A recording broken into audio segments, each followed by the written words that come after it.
আজকের মঞ্চে উপস্থিত বাংলাদেশের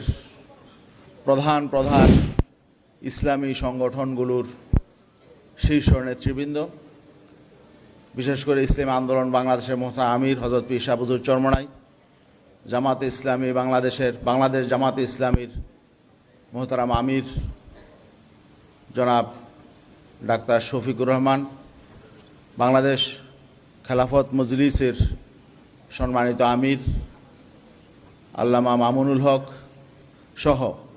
অন্যান্য দলের শীর্ষস্থানীয় নেতৃবৃন্দ, খেলাফত মজলিসের মহাসচিব ডক্টর আহমদ আব্দুল কাদের, ইসলামী ঐক্য জোটের সম্মানিত মহাসচিব মুফতি সাখাওয়াত হোসেন সহ অন্যান্য সম্মানিত নেতৃবর্গ, আজকে এই যে একটা বিষয় নিয়ে আমরা একত্রিত হতে পারলাম, এই জন্য আল্লাহ শুকরিয়া জ্ঞাপন করি, আলহামদুলিল্লাহ।